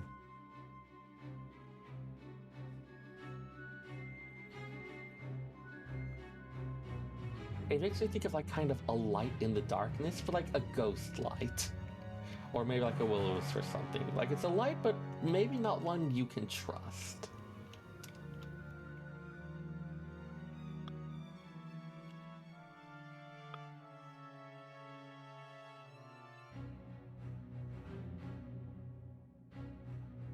I'm trying to remember where the Barheim Passage is. It's not that one, it's not before we get to the Lusu Mines, is it? Or am I thinking of a different area? That might be further on down yet. Let's take a look here. Barheim Passage. And I believe that's the passage we were escaping out of after getting out of the Nalbina Dungeons. Yeah, it connects the Nalbina Dungeons to the Ester Sand. Originally used as a passage to speedily bring goods into Nalbina, but fell into disuse with the advent of airships. Now the only people who walk down its paths are people escaping from Nalbina Dungeons. In order to get back to the passage later in the game, you must complete the Patient in the Desert side quest. It opens up that side passage in the Ester Sand. Mm-hmm. Boy, I'm glad I kept the links in this version. When I come up with those stupid questions, I can look it up myself. Yeah. Given the context in which this appears, like, you've escaped from the dungeons, but you haven't escaped from danger. No. Yeah, if I remember correctly, there's a number of enemies here, a lot of undead in this area. Also, I believe a fair amount of stuff dealing with, like, mimics who are sapping the electricity needed to run the lights. Oh, yes, and we have to end up using them to open up other passages to continue through. Yeah. Isn't there a queen mimic in here, too, or is that in another area? I forget where it is. I know it's a thing that exists. I wasn't sure if we came across... I don't think I came across it this early in the game, though, but those mimics were quite interesting. Mm-hmm. All right, let's move on from Barheim Passage.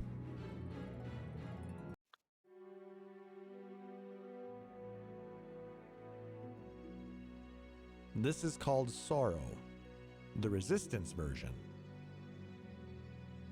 Yeah, we've had a number of Imperial versions of things. This plays after defeating Vossler. Oh. Vossler, of course, had been one of Ash's supporters, companions. His loyalty seemed pretty much unquestioned, so having him turn against us while aboard an Imperial airship, turn us over to the judges. Sorrow really is the right name for this track. Ash, someone who's seen herself beset by all this misfortune, who's looking for loyal followers as she tries to reclaim her throne, and then betrayed.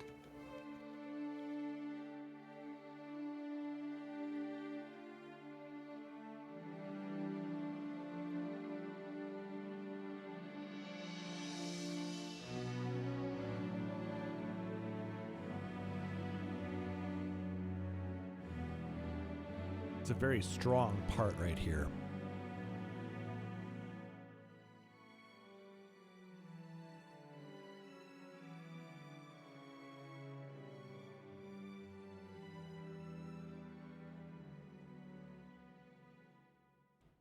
You can really feel the emotion that they're trying to convey. Yeah. That's like, in some amazing about music. In some ways, this is where stuff has become serious. You could imagine some of the stuff before as, okay, she's kind of playing at being the leader of the resistance. But this is something where, she's had to deal with the betrayal of this person she saw as a close friend, practically as like in some ways as a mentor and protector.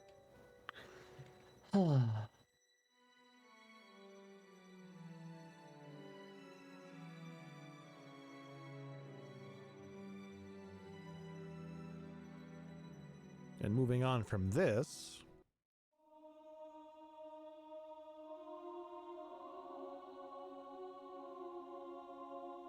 your camera's a little bit on the fuzzy side, Sarah. Oh, that happens. There we go. That's better. Cool. This is I Give You My Word. And this plays while Bosch is getting flashback of events that actually happened in Albina, so we get a better idea as to what actually happened on that fateful day. Yeah, it turns out that our understanding of the events of that day were greatly off. I mean, intentionally, this was a specific part of the Empire's plans. Mm-hmm.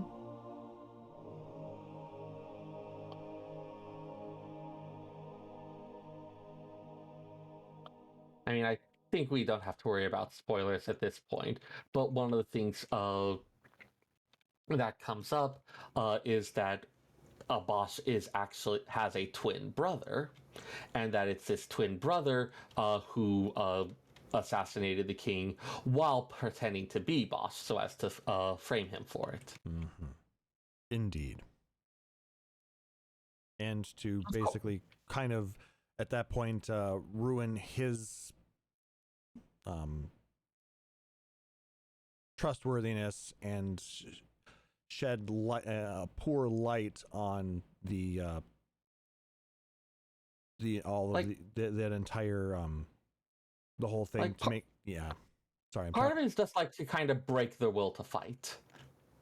Yeah, it's like this person that they all trusted to lead them and keep them free basically turned his back on everybody and is they're just trying to put a dagger in everybody's heart by putting one in the king's heart.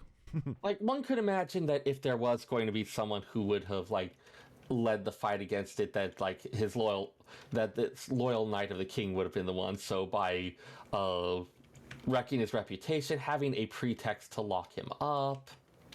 Yeah. And gives them the opportunity to swoop in, basically, and take over during all of this unrest and uneasiness.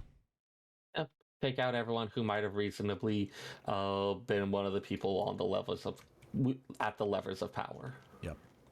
Now, speaking of resistance versions like we had in this one prior to this last one, we get another resistance version of Coexistence. A lighthearted theme that plays in some of the towns. So we have an Evilisian town theme. Such as it is.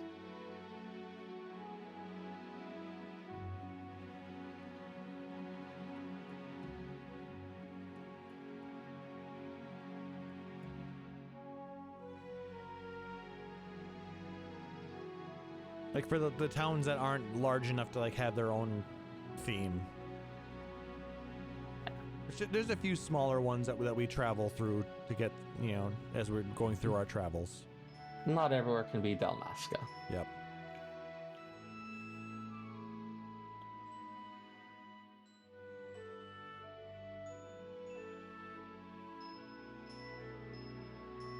I like the bells.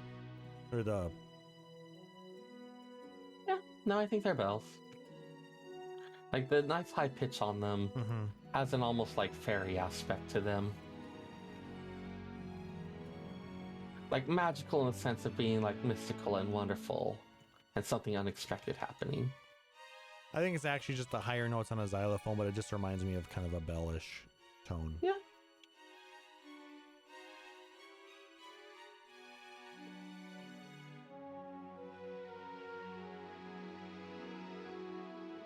A little bit of a happier sound. Mm-hmm. But there are other locations that do have their own themes, like this one. the Sky City of Bujerba. I believe Bujerba is a kind of like a central hub for a number of the airships. If it's a place I'm thinking of. Yeah. Yes, you are correct. So it's kind of the Delta hub of Ivalice.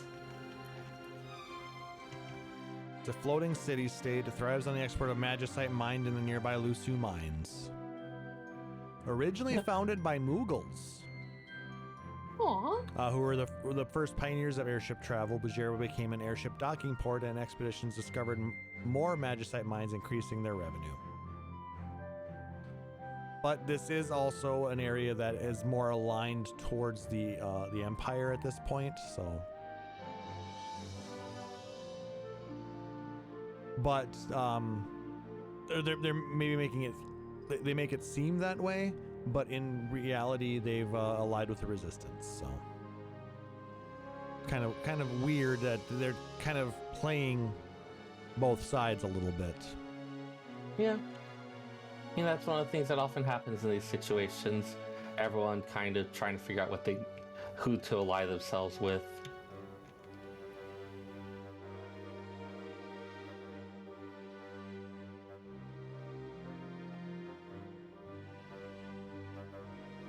Also, a huge shout out again to FinalFantasy.fandom.com for all this lovely information that we're getting. This is a nice theme, though. I love it. And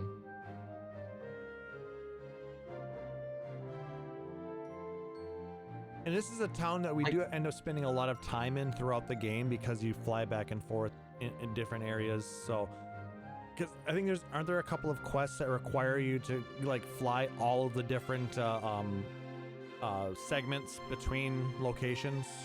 Or occasionally talk to people who are flying between a given one, yes. Yep, in order to get something like level up in some side quest or another. Yep, given all the whole idea of sky pirates as this important force, and of all the different airships we see as military vehicles throughout, airships in general are really important to this one in a way that they haven't been in previous ones. And I think like airships are a Final Fantasy mainstay. Mm-hmm. Since the first game. Yep.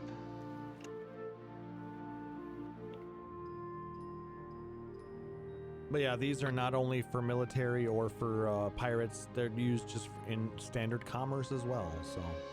Yep. 9 had a lot of airships as well. It did. Well, because everybody was but a lot of those were mist powered, you know, so they could fly over the mist that was on the land below.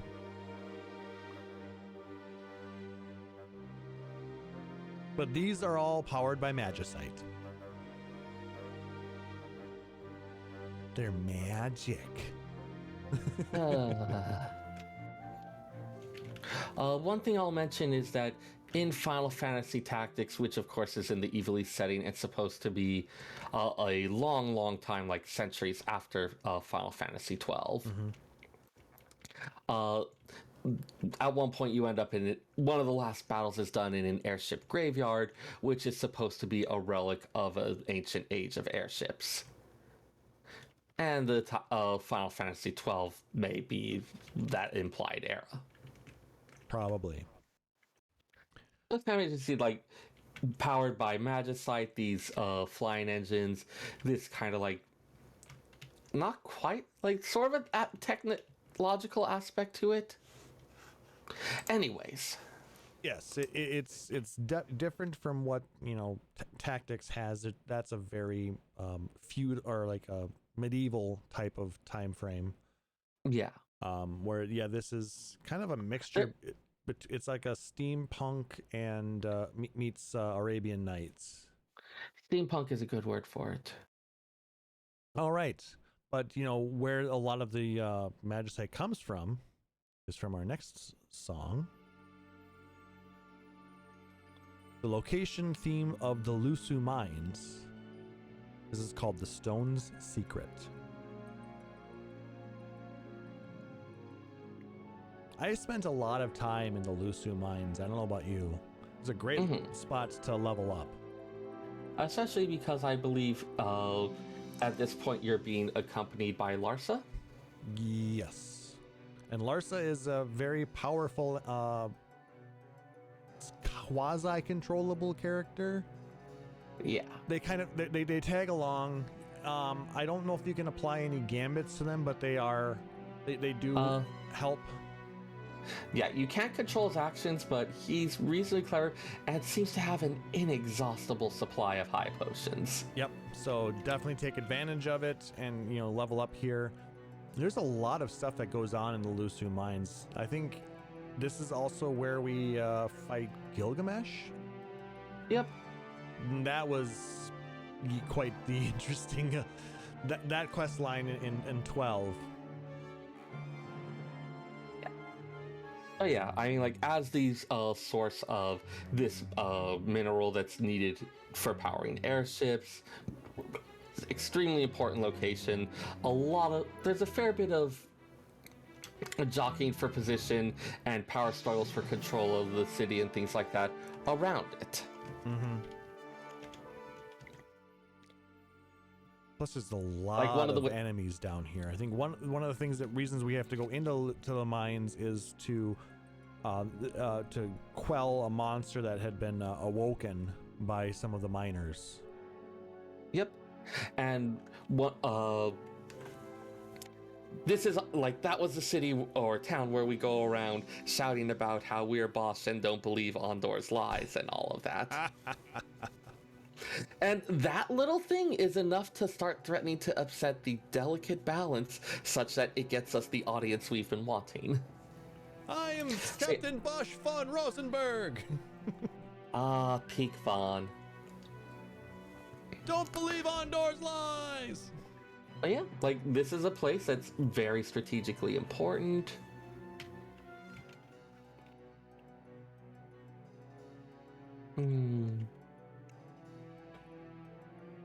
Sorry, I'm just refilling my cup here real quick.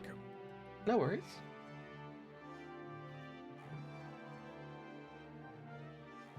Biggest thing I remember is the vampire bats in here are a pain in the ass. Every depiction of Larsa I have seen in other spin-off games has him, like, uses the potion throwing as, like, one of his chief mechanics. Seriously, how many of those things does he have? Well, at this point, of course, the party doesn't really know who he is. I think it's implied that some of them recognize who he might be, but also know that calling them out stirs up way more trouble. Yeah. Vaughn, of course, is kind of clueless about the whole thing. Vaughn, of course, is kind of clueless, is all you had to say. Mm-hmm. All right, our next theme.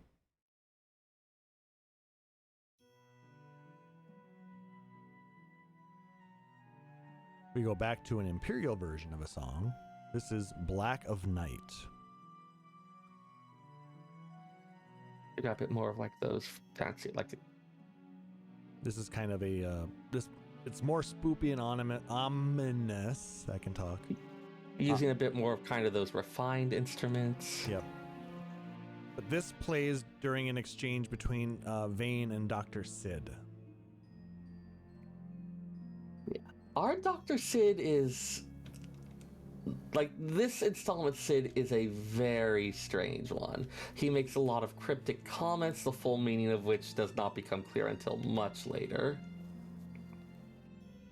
He's not really allied with us or friendly to us at any particular point. Quite the opposite. Well, nobody said that Sid had to be a good guy. Yeah. Just, there has to be a Sid. He's generally been someone who has been, like, either allied with or helpful to us in some way in so many of the games that this Sid is... Yeah.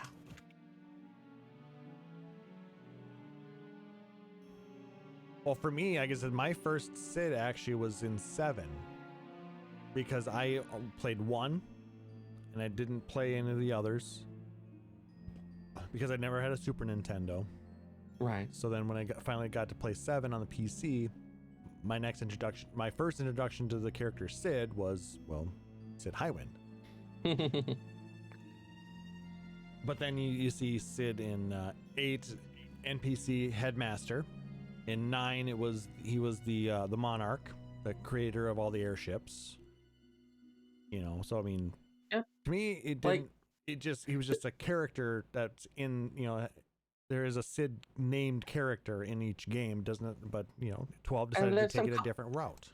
There's some common aspects and elements that they riff on, but the 12 one is definitely the first one that wasn't somehow allied or friendly to us in some way.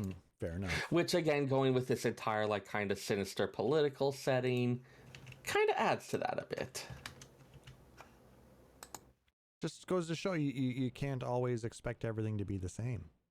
Yeah. Don't judge a man by his being named Sid. This ran off the rails pretty much immediately. Exactly. So let's go ahead and give chase to our next song. Give chase. This plays when you're running away from Gamnan and his bounty hunters in the Lusu mines. And plays in the battle against the optional demon wall. And the second battle against Balgamnan. So. As well as the Hunt Mark Death Gaze. Okay. I couldn't remember which that one was, so. I mean, it looks a lot like Doom Gaze from Final Fantasy VI and was a callback to it. Okay.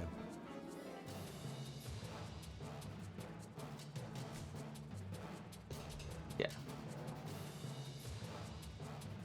Like, the name is very apt. It's got kind of that hard driving. Run, you fools. Like, some of these elements are similar to bits we've heard before, but this is not okay, there's a give and take, there's a flow of battle. This is we are being borne down upon by a clearly superior enemy. It is all danger. It is all ominous. And they are the ones who have the upper hand. Yep. I mean, that's the thing. For most of this, we are opposing this huge empire with all these resources as essentially a ragtag band of adventurers. Sound like a movie that happened a long time ago in a galaxy far, far away? There have been more than a few comparisons to Star Wars. Oh, I know. Final Fantasy XII. Yeah, exactly. I mean, yeah. I'm pretty sure that a lot of the storyline is based off of, riffs of that. Something, hero's journey, yada, yada, yada. Well, I think that Sakaguchi was a pretty big Star Wars fan.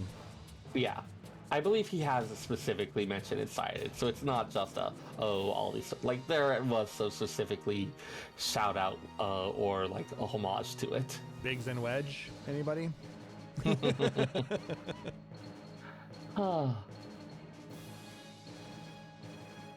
All right. Yeah, this is one that just doesn't let up. Nope.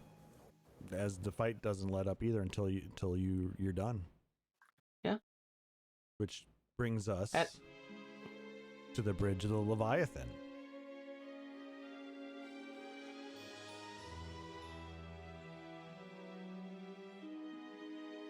The Leviathan being one of the Empire's large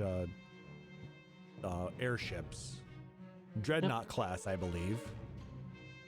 Yeah, in general, those Imperial airships have names matching the summons we've seen in various other entries in the Final Fantasy series. The more grand the name, the larger the ship. Like the Bahamut is a huge monstrosity of an airship. The Bahamut is pretty much their flagship. Mm-hmm. Whereas the Carbuncle they're just a very small little craft. Yeah. But yeah, we actually spend quite a bit of time moving about the Leviathan. Like, it's an airship that is a dungeon in and of itself. Yep. This plays during the cutscene where the party first meets Judge Geese.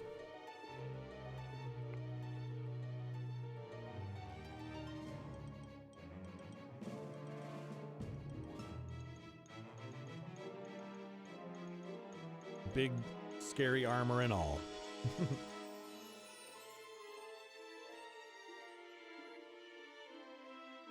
You pretty much can't be an Imperial Judge without one armor, apparently.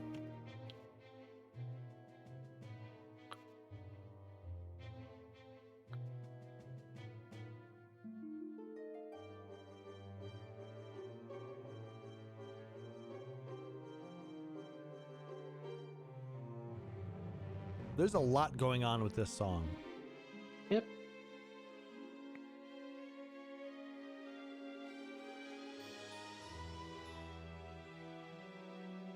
I don't remember a lot of this particular scene, but yeah, in part, like, the reason it's going so long is that Judge Geese is talking to the party throughout.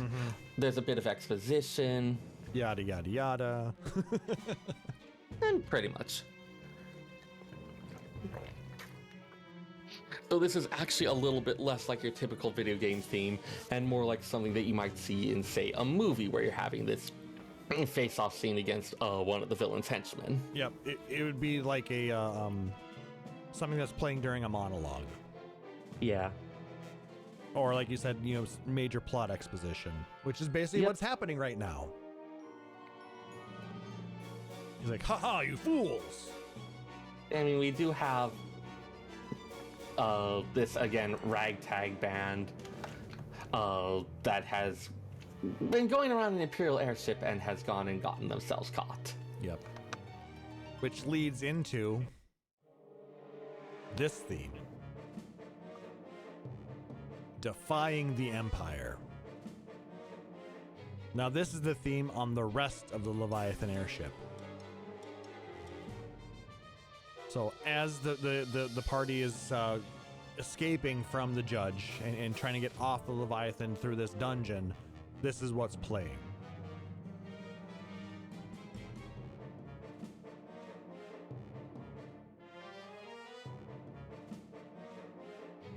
Basically, we're telling the Empire to shove it, and we're getting away from them now.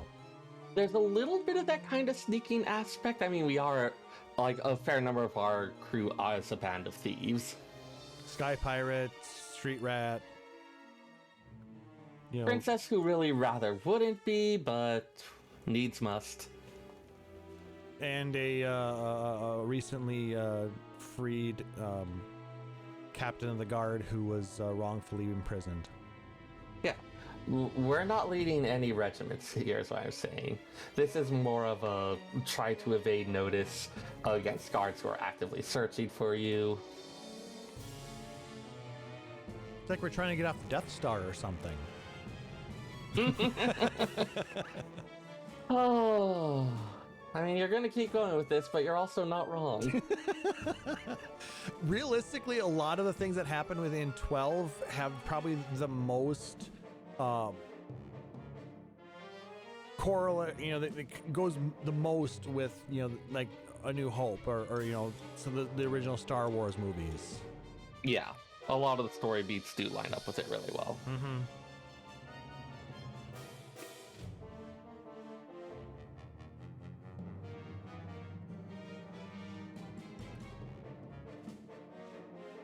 And the songs sound like they could come from John Williams.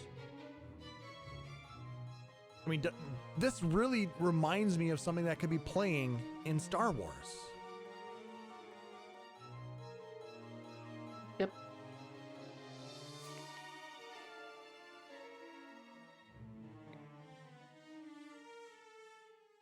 So good.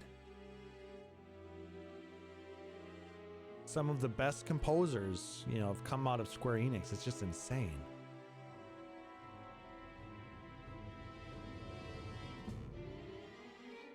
All right, let's go ahead and jump into the Razor's Edge. This plays during the harrowing escape from the Leviathan. Yeah, there's a lot going on plot-wise at this point. Mm-hmm. We learn a lot of what's happening in the game during this portion here. Yeah. Short summary recap. The treasure that Vaughn stole from the palace is revealed to be the Dawn Shard. an ancient treasure of. They have so many different kind of like magicite things. I think this one is nethicite. Correct. The large shard of nethicite that has special powers that the Empire is trying to gather all of these different shards in order to awaken some sort of ancient power or something like that. Well, so like it's supposed to be sort of filled with like the power of the gods. The Empire has been developing manufactured nethicites, like an artificial one, but of course this sample of like the real thing out in the wild, something they can't resist. Well, and they realize that it actually has a lot more power than the stuff that they've come up with in the lab. Because I believe that they refine a number of pieces of magicite in order to create this manufactured nethicite. But so, in the process of all this, Gis steals the Dawn Shard from the party and wants to test the power of it by putting the nethicite into the Leviathan's engine. Which at first seems like it's working well, but very quickly the shard starts to react violently.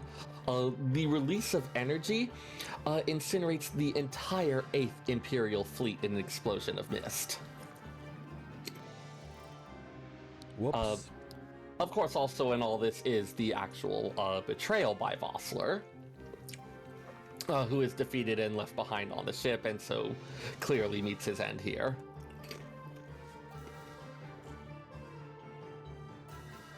And as things are starting to go to shit, we're trying to get off of here as fast as possible.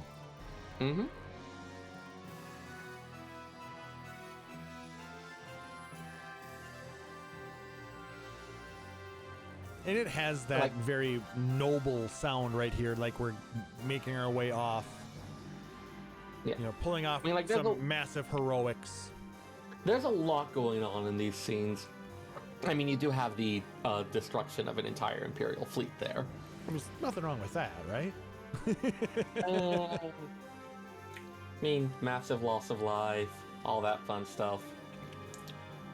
No one really wins in war. No. The only way to win is to not play. As we move on. The best you can hope for is to make the other guy lose more. All right, and our next theme. This is called Discord. Not to be confused with what we're using to do this podcast with.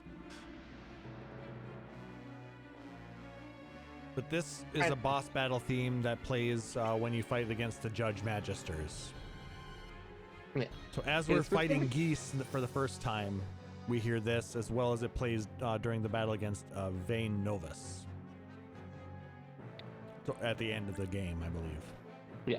This is another one that's marked with the Imperial Version moniker on its title. Yes.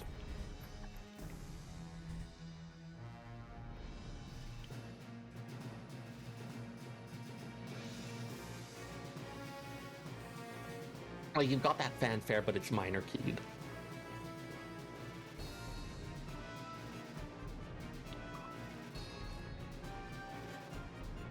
I really do like how the hat can have kind of those similar aspects, but then play with like the key of it and other things to have more of like, okay, this is a heroic battle, or no, this is a very ominous one. Yes, and these are definitely some of the toughest battles in the game, fighting against the judges. They are very powerful within the Empire. Reason why they are the ones in charge of all of these different fleets. Yeah, it turns out that it's not just a matter of being good at, like being a judge, even though like judge we think is someone who rules on, in the Arcadian Empire, a judge is also someone who enforces the law. Yep. And so the top judges, they're the ones who are best at that enforcement. Kind of like a very old school version of Judge Dredd, with cooler armor. Pretty much.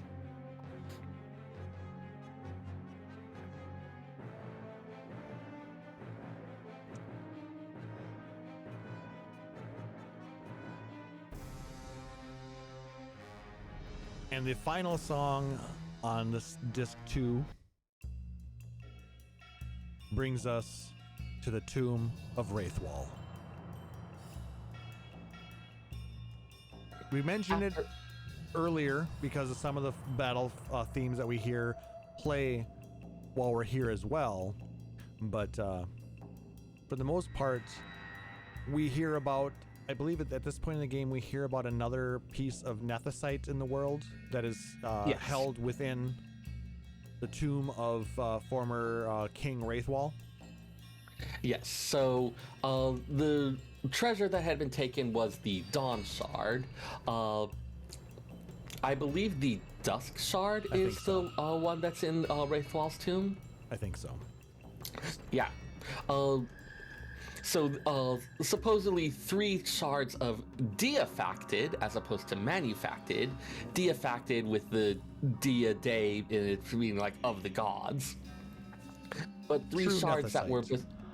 of nethicite. So these were 3 shards that were bestowed on Wraithwall by the gods and used to unite Ivalice. You have the Dawn Shard, the Dusk Shard, and the Sun Shard? Midlight Shard. Midlight Shard. Okay, so yeah, that makes sense because you had all 3 times of the day. Yep. Midlight, of course, being a fancy term for noon, effectively. That's how for some reason I was thinking Sun Shard because, it'd be the... But... Yeah. Nope. Yeah, midlight as opposed to midnight. Very spooky theme because this place is full of undead. Yep. This is the tomb of kind of the first king. It is ancient. Yes. Very spoopy. It's a really interesting set piece, though. Like the percussion-y bits make me think almost of like, I feel like incense is supposed to be burning. Like you have the little like clangs of like, it's almost like religious tools. I guess stuff that would be associated with funerary rites. Very possible.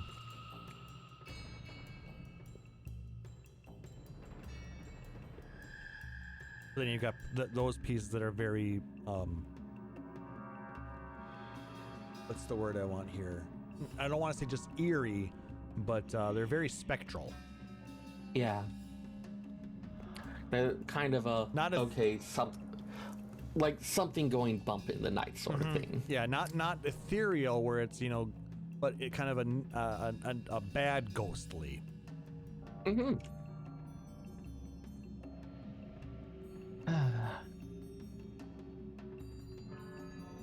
Yeah, there's some more of that stuff that makes me think of, like, it really has a lot of the feel of a religious rite.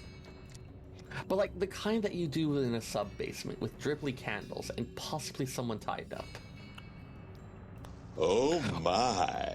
Or possibly they're a willing sacrifice. I don't even know anymore. Anyway, that is the end of Disc 2. So in the game, we've gotten ourselves to the Tomb of the Wraithwall, and yeah, there's still a lot to go in the game, but we've covered half the tunes. Mm-hmm. I always did enjoy 12 just because it was a very different sound to a lot of what we'd had prior. As someone who really loved tactics, again, having a lot of the stuff with the DNA of it in there, I felt like, okay, here's something familiar I can kind of latch onto. Like, here's something I can use to orient myself. There you go.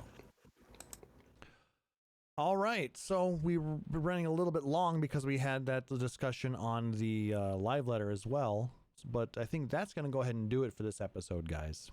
If you liked what you heard, please make sure to like, subscribe, or follow us out on Apple Podcasts, Google Podcasts, Spotify, Podbean, or whatever your preferred podcatcher is, and if possible, leave us a rating or review. It helps other people find our show and lets us know how we're doing. And if you really dig the show, you can consider subscribing to us here at twitch.tv/PhoenixArmRadio, where we do the show live every other Saturday night, where you'll get access to a number of subscriber-only emotes and badges. Or you can go out to patreon.com/PhoenixDownRadio and support us like our benevolent overlord Rory Fenrir or our shadowy for investor Tibby and Salts. All the proceeds we get go towards growing the show, cover hosting costs, allow us to do some improvements and upgrade equipment, and some fun stuff like contests and giveaways. You know, we do have an anniversary coming up faster than we will probably want to even think about. 3 months away. Oh. 2 months away. Yeah. How the time flies. August, yeah. 2 months away. God dang. 7 years almost. Anyway. Weird thoughts. So we may look forward to some giveaways coming up for that. Mm-hmm. But any kind of support, whether it's emails, likes, tweets, retweets, follows, subs, donations, whatever, it's all greatly appreciated. We just love interacting with you guys and the rest of the community.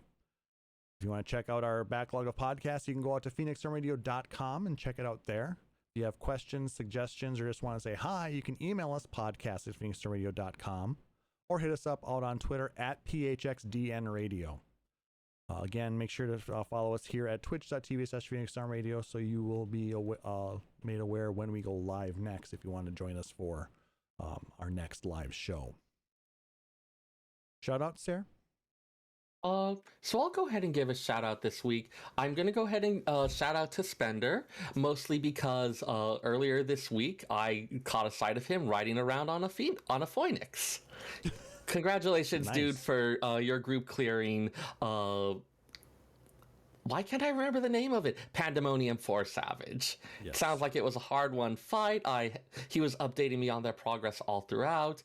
I was making food for folks, so really happy to see you get through there. Hard work, dude. I am very, very proud of you. Good Congrats. job.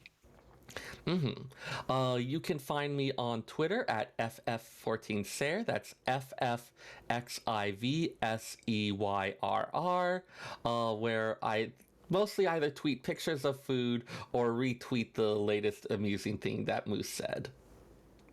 You can also find me on our Discord, the Phoenix Down Radio Discord, which Klauss is going to drop into the chat there, and which you can also find links to on our website. Always happy to spend a little time chatting with you fine folks. Definitely join us there. We do have a lot of fun discussion there. Mm-hmm. I have to always shout out my co-host, Seyrr. Thank you so much for joining me again today. Always fun to talk about Final Fantasy with you. Shout out to our amazing supporters, as always. Nick Nar, Aurori, Tibiant, thank you so much. Shout out to everybody who listens to the podcast. Really haven't had a ton of interactions within the game lately, so I was trying to think of somebody to shout out there. But shout out to my D&D group. Like I said, we're having a lot of fun with all of that. Our next one is going to be sometime at the end of July, so that'll be kind of fun to do again. I'm going to make pulled pork to bring, so should be nice. Should be a good time. And if you want to follow me out on social media, I don't know why you would, but I am at PHXDN_KLAUSS. Post a little bit out there. I mean, most of it's just things that I find interesting or intriguing, stuff like that. So I'm trying to stay off of social media a lot of times because there's a lot of negativity Honestly, in the world, and I don't necessarily need that right now in my life. Our listeners are pretty good, but so much of social media is just kind of a dumpster fire. Yep. I mean, realistically, the best place to get a hold of us, like Seyrr said, it is the Discord, because that is our little place in cyberspace that we can get together, geek out about the things that we love, and just have a good time. And we can kind of keep the mood light and upbeat as much as possible, and just lift each other up when we need it. So I do recommend joining us there if you want to be part of our lovely little community here.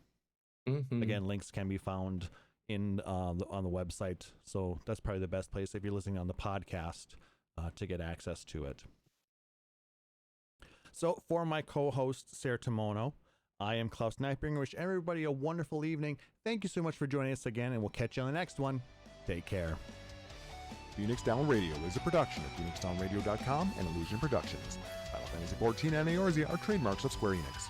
In-game content for Phoenix Down Radio is the copyright of Square Enix. Over the music for Phoenix Down Radio is provided by Guilty Gear Rock You. Check out the Metal Chocobo theme cover and many other music videos at youtube.com/GuiltyGearRockYou.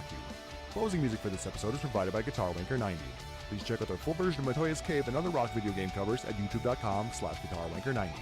The views and opinions expressed in this episode are those of Phoenix Down Radio and its hosts and do not reflect the views of Square Enix.